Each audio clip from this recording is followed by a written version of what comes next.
नमस्कार। आज हमारे बीच में है ऑनरेबल सुप्रीम कोर्ट के एक वरिष्ठ वकील यदुवेंद्र दत्त द्विवेदी जी।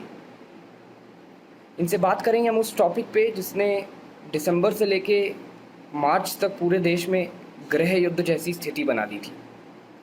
साथ ही साथ देश के कई हिस्सों में प्रोटेस्ट, दंगे और हिंसात्मक प्रदर्शन भी हुए। जी हाँ, हम बात कर रहे हैं नागरिकता संशोधन अधिनियम 2019 की, जो 11 दिसंबर 2019 को भारत के दोनों सदनों से पास हो गया था। और ये उस बिल की एक कॉपी मेरे हाथ में है। तो सर, हमारे दर्शकों को प्लीज़ बताइए कि क्या है ये बिल और क्यों लोग इससे इतना डरे हुए हैं और क्यों इतने प्रदर्शन हो रहे हैं इसके खिलाफ। पीएबी एक बिल है। हाँ जी।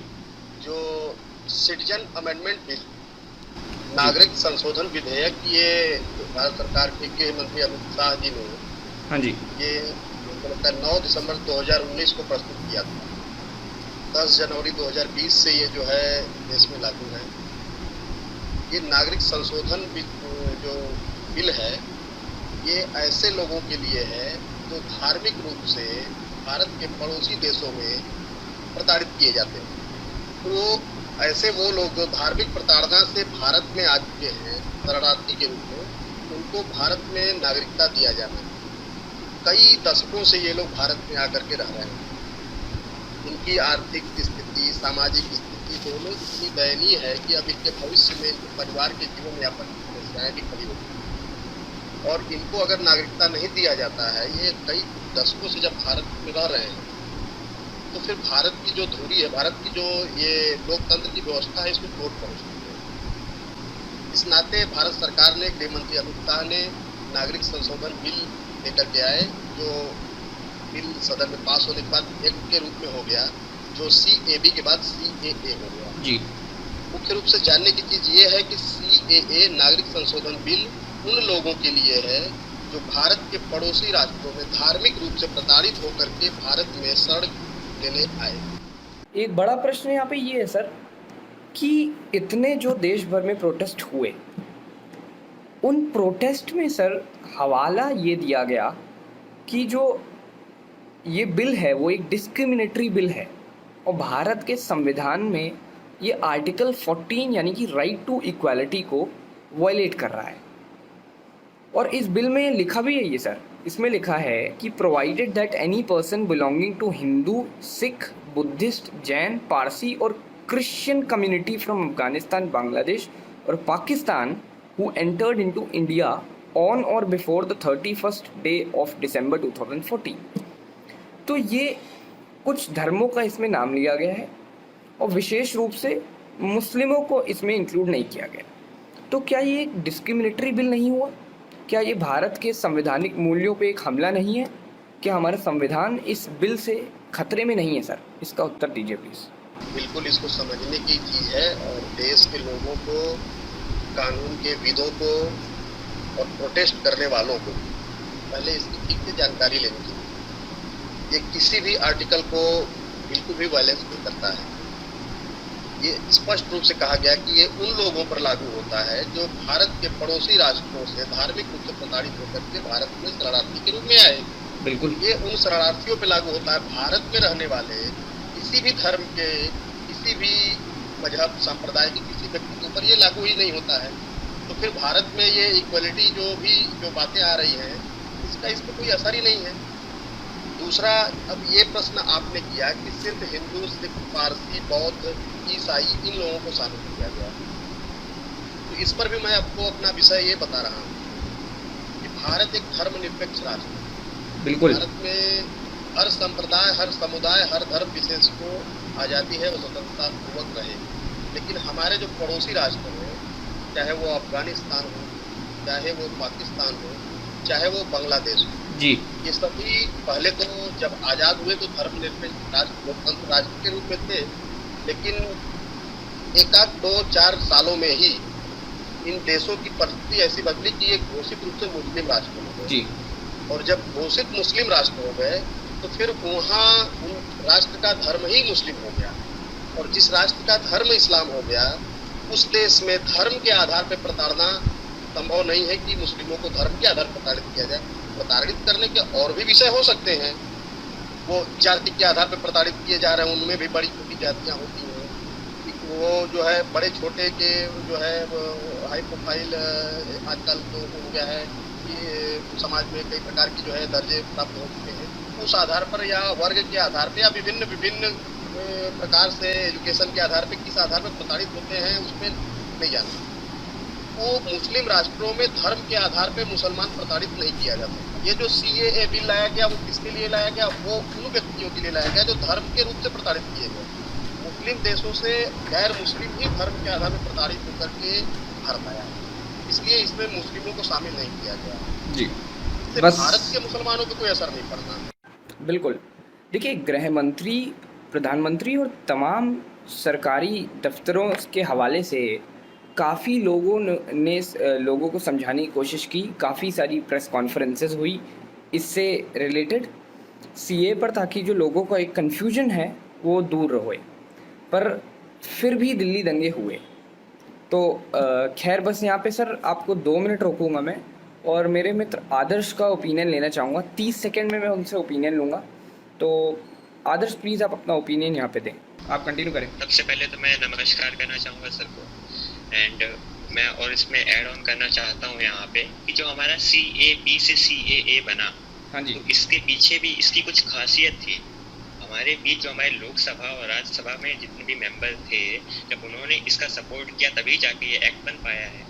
और जब वो हमारा एक्ट बना है तो इसके बिल्कुल जितने संविधान से रिलेटेड जितने भी लोग हैं हमारे इस देश में, जो संविधान को मानते हैं, सबसे ऊपर संविधान है, जो कॉन्स्टिट्यूशन को मानते हैं, उनके लिए ये सबसे ज़्यादा ज़रूरी होना चाहिए। तो अगर वही लोग आके इसमें दंगे फैलाएंगे तो मुझे नहीं लगता इसका कोई तथ्य बनता है आकाश, क्योंकि इसमें यहाँ पे ये तो क्लियर हो गया कि जो मुस्लिम देश हैं, कह सकते हैं जहाँ पे मुस्लिम जो है यहाँ पे माइनॉरिटी नहीं है, तो वहाँ पे कुछ ही यहाँ पे धर्म के लोग को वापस लाया जा रहा है। तो मेरा यहाँ पे पहला सवाल तो यहाँ सर से ये होगा कि हमारा एक और देश है श्रीलंका। भाई आपने जो इतने देश को यहाँ पे जोड़ा है, 3 देशों को, तो हमने श्रीलंका को क्यों नहीं जोड़ा यहाँ पे? वहाँ भी हमारे एथिस्ट हैं, वहाँ भी हमारे जो तमिल लोग, बौद्ध लोग हैं, वहाँ स्टेट रिलीजन जो सरकार का धर्म है वो बौद्ध है। तो मेरा ये भी एक सर से सवाल मैं भी यही पूछना चाह रहा था कि सर श्रीलंका में भी जो सरकार का धर्म है वो बौद्ध है और वहाँ पे भी हमारे तमिल भाई बहनों को काफ़ी सताया गया। ये आपने शायद पढ़ा भी हो, काफ़ी साल पहले अभी आया भी था।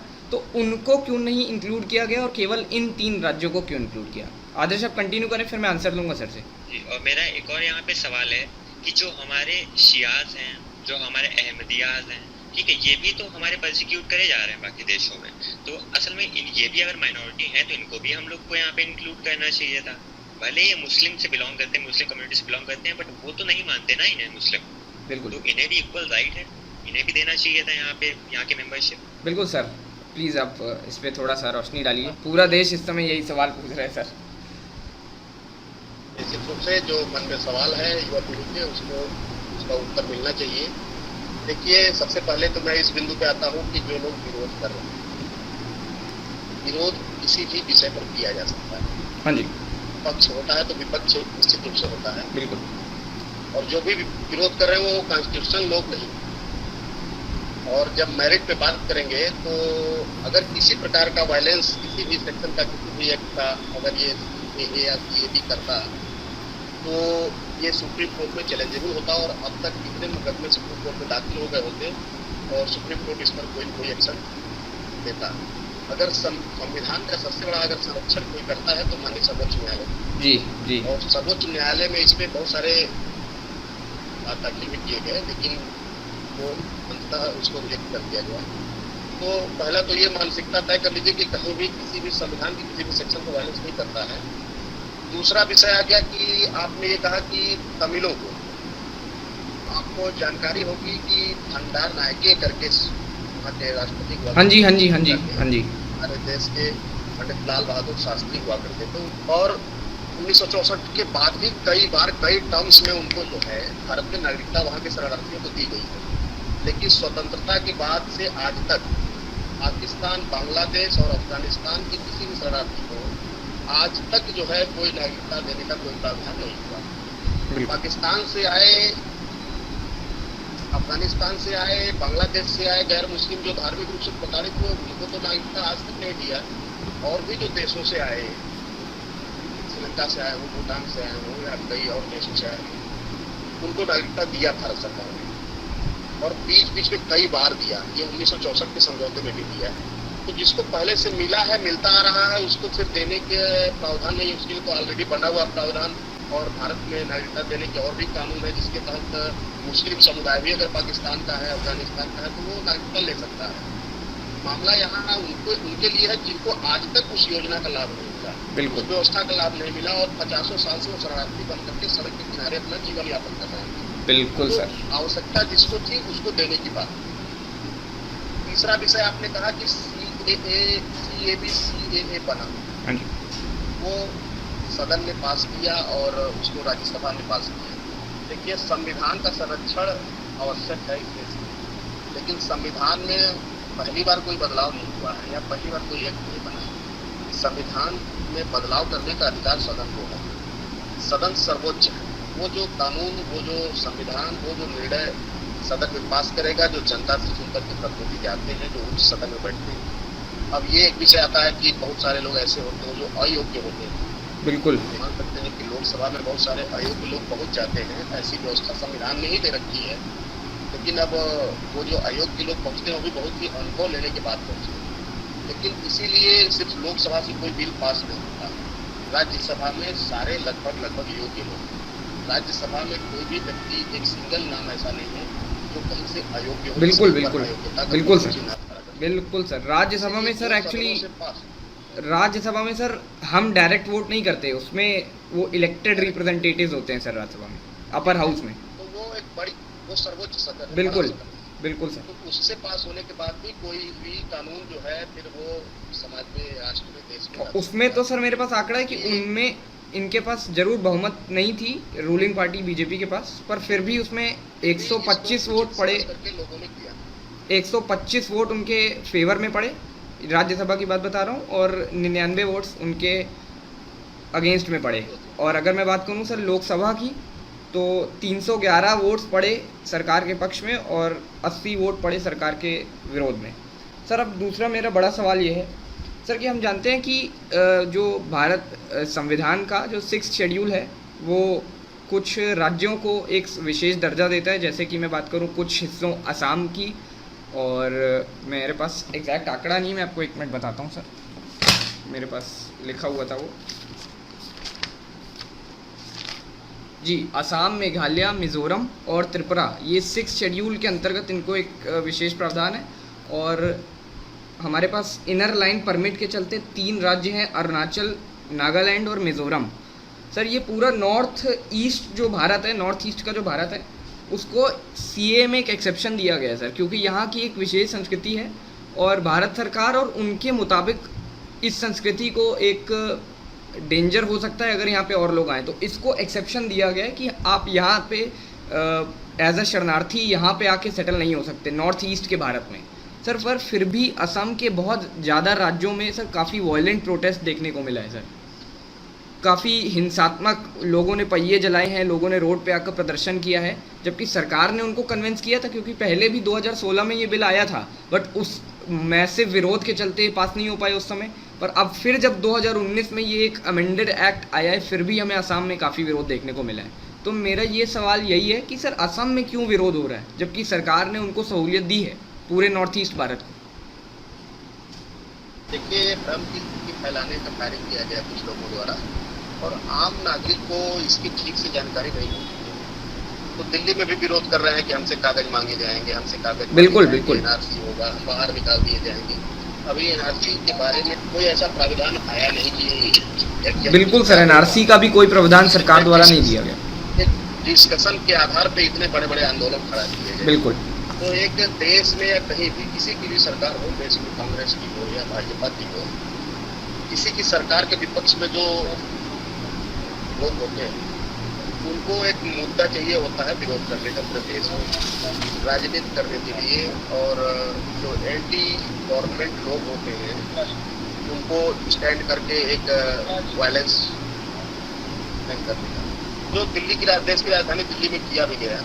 जो लोग इस विरोध आंदोलनों में रहे वो लोग किसी भी व्यक्ति को इसके बारे में ठीक से जानकारी नहीं। हाँ जी सर, उसमें जब भी न्यूज़ चैनल वालों ने उनसे पूछा कि आप किस चीज़ का विरोध कर रहे हैं, क्या है सीएए, क्या है नागरिकता संशोधन अधिनियम, तो उनको कोई जानकारी नहीं थी सर। हालांकि ये एक अलग टॉपिक है सर, क्योंकि अगर उसकी हम डिटेल में बात करें तो वो पीएफआई द्वारा संचालित थे और पीएफआई से लाखों करोड़ों रुपए ट्रांसफ़र किया गया उस दंगों को फंड करने के लिए, और काफ़ी बड़े लोग भी इसमें शामिल हैं, जैसे कि मैं नाम नहीं लूँगा पर आम आदमी पार्टी से भी लोग शामिल हैं, लोग कांग्रेस से भी शामिल हैं, लोग जेएनयू के एक 2-3 छात्र भी शामिल हैं, मैं नाम नहीं ले रहा बट आप समझ रहे होंगे, उसमें वो लोग भी शामिल थे।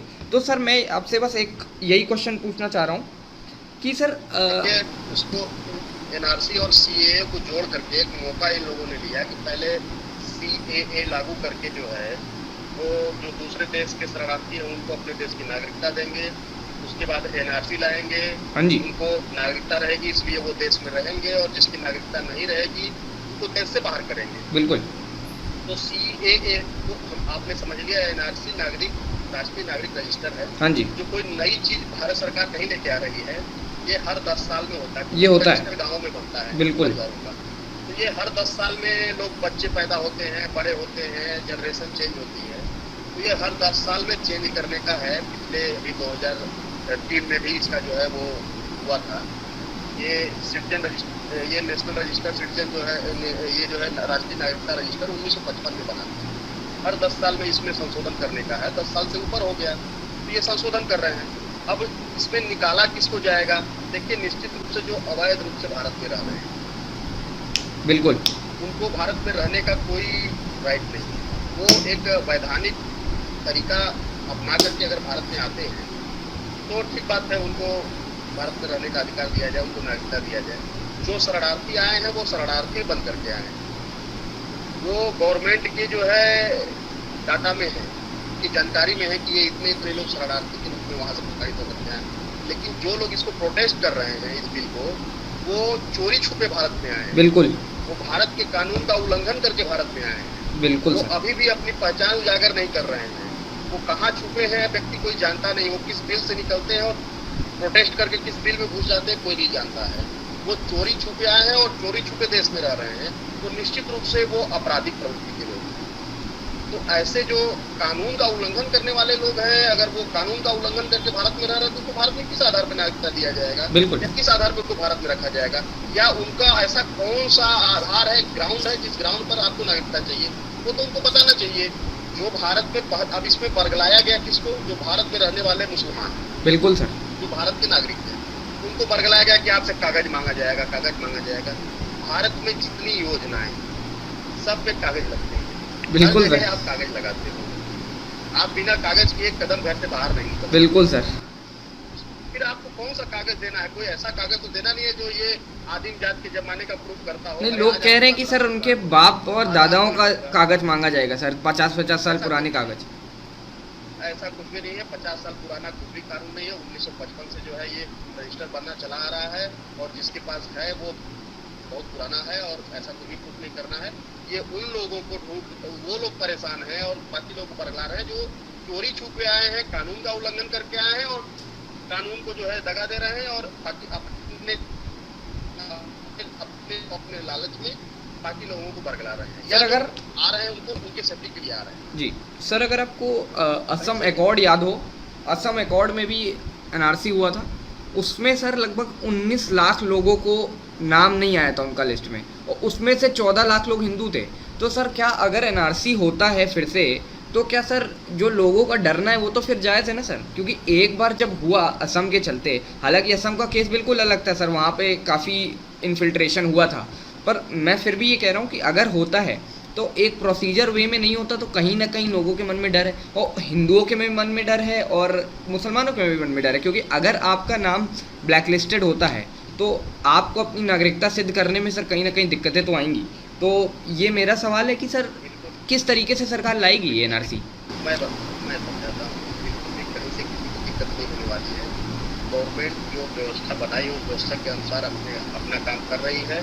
आज तक किसी को समस्या दिक्कत नहीं आई, सिर्फ बरगलाया जा रहा है। असम या और भी जो केंद्र शासित राज्य हैं, हाँ जी।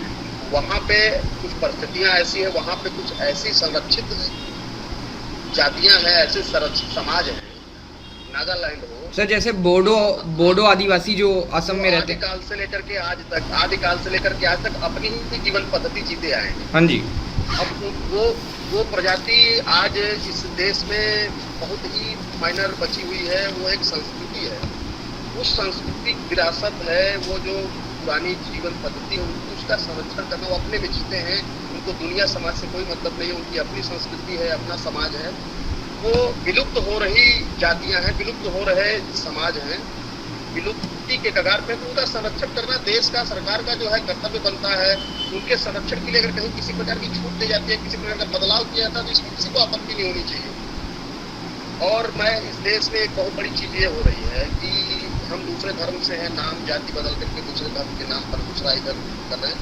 बहुत सारी चीजें ऐसी छुपी हुई हैं, ऐसे बहुत सारे छुपे अपराध हैं जो हम जानते हैं ना जानते हैं, तो उस पर भी लोग जो है इन जगहों पर खेल खेल। अभी दिल्ली में जो है, जो आपके JNU में एक जो अभी प्रोटेस्ट चल रहा था, उसमें किसी सज्जन ने कहा था कि चिकन नेक में हमारी संख्या ज्यादा है, हम चिकन नेक जब काट देंगे तो पूरा पूर्वोत्तर जो है भारत से कट जाएगा। निश्चित रूप से उसने सही कहा। चिकन नेक ऐसी जगह है जहाँ दोनों तरफ से जो है दूसरे देश, बांग्लादेश और उधर चाइना वगैरह सब जो घुसे हुए हैं आसम, वहाँ पतला गलियारा रहा है। उसके बाद पूरा पूर्वोत्तर राज्य पड़ता है। अगर उस बीच के रास्ते को बंद कर दिया जाए तो पूर्वोत्तर भारत से कट जाएगा, जैसे पाकिस्तान से बांग्लादेश कटा हुआ था। समझ रहे? बिल्कुल बिल्कुल सर। पाकिस्तान भारत के जो है इस दिशा में था और पश्चिम में और पूर्व में जो है बांग्लादेश था। बिल्कुल। इंदिरा गांधी जी ने जो है बांग्लादेश को स्वतंत्र कराया। तो ये गंभीर विषय है। अगर इस तरह की बात जो है दिल्ली में JNU जैसे छात्र संगठन ये जो है जहाँ से छात्र निकलते हैं देश भर के जो है राज्य, वहाँ इस प्रकार की बातें हो रही है तो देश के लिए खतरा है। बिल्कुल भी ऐसा नहीं सोचना चाहिए किसी भी समाज, किसी भी धर्म के व्यक्ति को कि क्या देश को तोड़ना है, बांटना है। आप जब आज ही देश को तोड़ने और बांटने की राजनीति बात कर रहे हैं तो निश्चित रूप से आप प्रोटेस्ट भी कर रहे हैं, तो इसीलिए कर रहे हैं कि देश को तोड़ने की आपकी जो एक मंशा थी उसको तोड़ पहुंची है। इस NRC आने वाला है अगर वो, और जो CAA, तो देश को जो समझने वाले हैं, जिनके मन में थोड़ा भी राजनीति से प्रतिबद्धि है, चाहे वो मुस्लिम हो, वो सिख हो, ईसाई हो, उनको विचार करना चाहिए कि उनके संरक्षण के लिए है और इससे उनके समाज, उनके आने वाली पीढ़ी के भविष्य की बात हो, इसको स्वीकार करना चाहिए। इसमें कोई भी ऐसी चीज़ नहीं है जो संविधान के विपरीत हो, किसी विशेष समाज के विपरीत हो, किसी धर्म विशेष के विपरीत हो। भारत में सभी धर्मों के लिए समानता है, समान व्यवहार है, सबको संरक्षण मिला हुआ है। भारत में जितने मुस्लिम हों या कोई धर्म के लोग हों, जितने सुरक्षित हैं, जितने संरक्षित हैं, वो अपने मुस्लिम राष्ट्रों में भी नहीं है। वहाँ की स्थिति बिल्कुल मैं मानता हूँ सर। आप जान के आश्चर्यचकित होंगे कि कुछ लोग तो ये भी कह रहे हैं कि सर देश को तोड़ने का काम वो लोग नहीं कर रहे जो प्रोटेस्ट कर रहे हैं, देश को तोड़ने का काम सर खुद भाजपा कर रही है। सर लोग ऐसा कह रहे हैं कि ये एक ऐसा कानून है जो विशेष जातियों और प्रजाति धर्म विशेष पे फोकस कर रही है और धर्म के आधार पर लोगों को बांटने की कोशिश हो रही भाजपा सरकार द्वारा। तो इस पे आप क्या कहना चाहेंगे सर? भाजपा क्या कर रही है, कांग्रेस क्या कर रही है? शासन में जो लोग रहते हैं, विपक्ष का काम है उनका विरोध करना। कल कांग्रेस पक्ष में की सरकार में थी, भाजपा के लोग विरोध कर रहे थे। हाँ जी। हमें इन राजनीतिक बिंदुओं पर नहीं जाना है। कोई भी सरकार हो, अगर कोई गलत काम कर रही है तो उसका प्रोटेस्ट करना चाहिए, और जो सरकार अगर सही काम कर रही है तो उसका समर्थन करना चाहिए। धारा 370 को समाप्त करके बिल्कुल सर, छोटा सा पत्र था, बहुत बड़ा हाई प्रोफाइल बनाया गया था। इतने सरल तरीके से एक जो है 5 अगस्त 2019 सर, 5 अगस्त 2019 को धारा 370 का एंड हो गया, समाप्त कर दिया। उसके लिए न राज्यसभा बहुमत पास कराना पड़ा, न लोकसभा, बिल्कुल बिल्कुल कोई एक्ट लाना पड़ा, न बिल। एक सामान्य राष्ट्रपति के भाषण से जो है बना था, उनके जो है एक सर्कुलर से जो है वो समाप्त हो गया। बिल्कुल एक सामान्य तरीके से बनाया गया देश को तोड़ने का कानून बड़ी ही आसानी से खत्म कर दिया गया। ये पॉलिटिकल बिल था, भाजपा के लोगों में पॉलिटिकल बिल था, भाजपा के लोग लेकर के आए। बिल्कुल। विपक्ष का काम है विरोध करना। कांग्रेस को पहले लाके इसको जो है इसका श्रेय लेना चाहिए था, कांग्रेस ने इसका श्रेय नहीं लिया, भाजपा ले रही है। इसमें किस बात का विरोध करना भाई? सर कांग्रेस को वोट बैंक शायद ज़्यादा प्यारा है सर, कांग्रेस को सर वोट बैंक ज़्यादा प्यारा है शायद, इसलिए वो कभी लाए नहीं। और ये इलेक्शन मैनिफेस्टो में उन्होंने लिखा था, वोट बैंक कांग्रेस को भी प्यारा है, भाजपा को भी प्यारा है और अन्य जो छोटी राजनीतिक पार्टी है सबको प्यारा है, क्योंकि हम अपना कोई भी समझने की बात है, कोई भी अपना जो हमारा उद्देश्य है संगठन का जो भी हमारा वो है उसको हम तभी लागू कर पाएंगे जब हम सत्ता में रहेंगे, और सत्ता में रहेंगे तब जब उनको वोट मिलेगा। सर तो वोट बैंक के चक्कर में मैं ये सवाल कर रहा हूँ, वोट बैंक के चक्कर में सर, चक्कर में राष्ट्रीयता बिल्कुल कोई ऐसा काम नहीं करना बिल्कुल चाहिए। सर, ये इस गवर्नमेंट में, नरेंद्र मोदी की गवर्नमेंट में ये देखने को मिल रहा है कि इनके अंदर विल पावर है और राष्ट्र को जोड़ने के लिए और राष्ट्र विरोधी गतिविधियों को रोक लगाने के लिए कुछ निर्णय अच्छे ले रहे हैं। सुप्रीम कोर्ट में भी हम लोग रोज बैठते हैं, इसकी सराहना हो रही है। जो सीनियर अधिवक्ता हैं उनके साथ हम लोग बैठते हैं, बहुत पुराने 90 साल के अधिवक्ता जो कभी कभी चैम्बरों में बैठते हैं, तो हम लोग को भी अवसर मिलता है बैठने का और उनसे भी हम लोग सलाह लेते हैं। कोर्ट में हो सकता है कुछ और उनका पक्षकार कुछ और कोई और हो तो वो कोई और तर्क रखें, कोई और जो है वो विषय रखें, लेकिन साथ बैठने के बाद यही सब आता है कि भाई सरकार ने 2-4 काम ऐसे किए हैं जो बिल्कुल सराहनीय है और ये राष्ट्रीयता को, देश को जोड़ने का काम है। सर इनको शायद हम लोग ने, क्योंकि 2019 में सर हमारा पहला वोट था, हमने पहली बार 2019 में वोट किया था और बहुत ही चांस की बात है कि उस समय ये प्राइम मिनिस्टर के ही इलेक्शन थे और हमने उस समय पहली बार वोट किया था और हमने बहुत ही खुशकिस्मती की बात है कि सर हम 2017 से ही पॉलिटिकल एनालिस्ट हैं और इस फील्ड में जुड़े हुए हैं, तो हमारा तो पहला वोट हमने इन्हीं को किया था। और इतनी मजबूत सरकार सर भारत के 130 करोड़ लोगों ने दी है, तो ये जो निर्णय ले रहे हैं उसके सामने सर कुछ भी नहीं है। राम मंदिर का जो इशू था, आपने अगर देखा हो 500 साल से सर वो पेंडिंग था और कितनी आसानी से लाया और योगी जी ने उसे लागू किया और अभी आपने देखा कि 5 अगस्त को भूमि पूजन भी हुआ। मैं आपको बता दूं कि जो राम मंदिर का प्रकरण है मैं डायरेक्ट उससे जुड़ा हुआ हूँ। हाँ सर, मैं आपसे ये सवाल मेरा आपसे अंतिम सवाल होता कि आप सर किस तरीके से, क्योंकि मैंने आपके ट्विटर में नीचे देखा उसमें आपके बायो में, तो उसमें राम मंदिर का भी कुछ लिखा था, तो ये मेरा आपसे सवाल था, पर ये मैं आखिरी में पूछता आपसे। मैं रामलला विराजमान की तरफ से मैं वक्ता के रूप में वहाँ शामिल हुआ था और ये अवसर मिला थोड़ा बहुत जो भी करने का रामलला के पक्ष से, मेरा सौभाग्य रहा। बहुत बधाई उसकी सर आपको।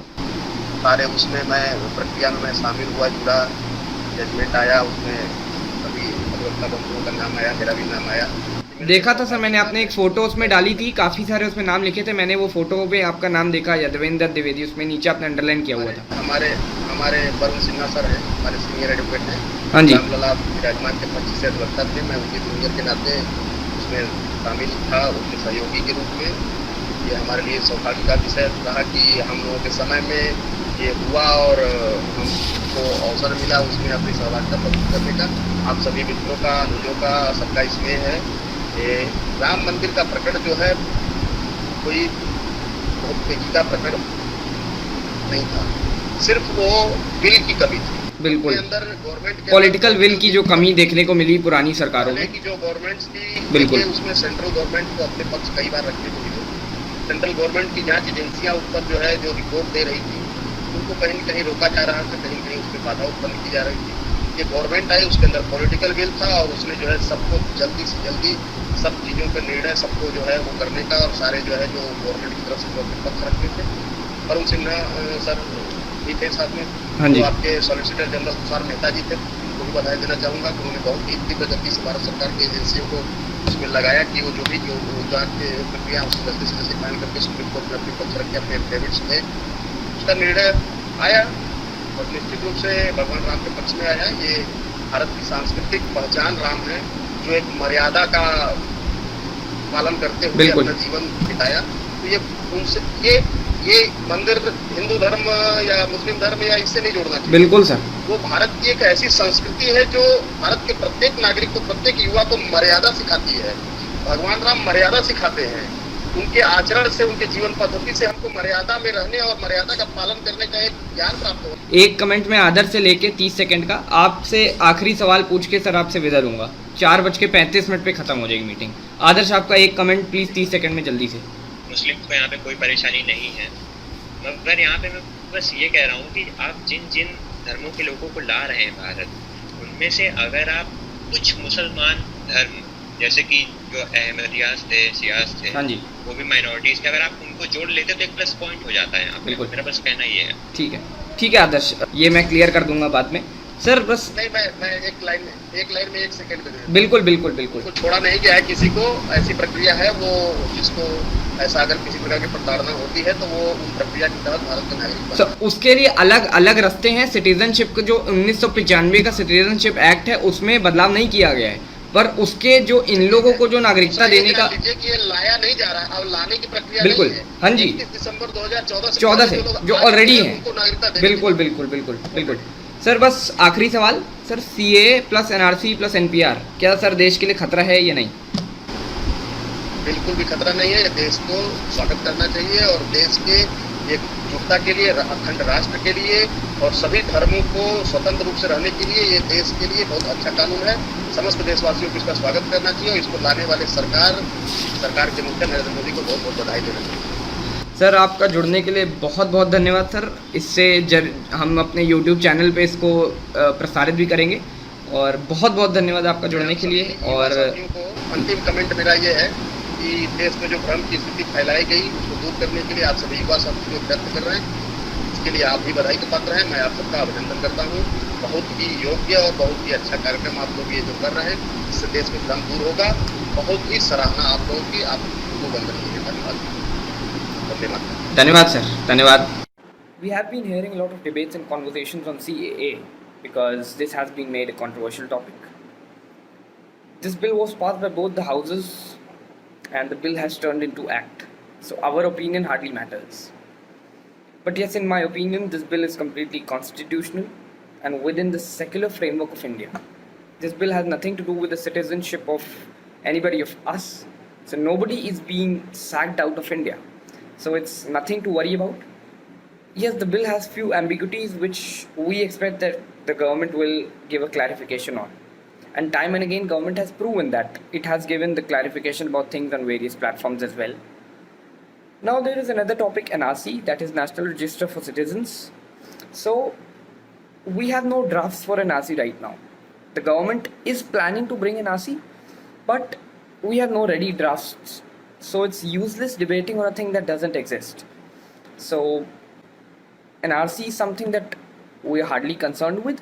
But yes, CAA is constitutional and it does not violate the Article 14 and it's completely within the secular framework of India as well. So this bill is no harm to any community in India and Muslims in particular. So this is my opinion.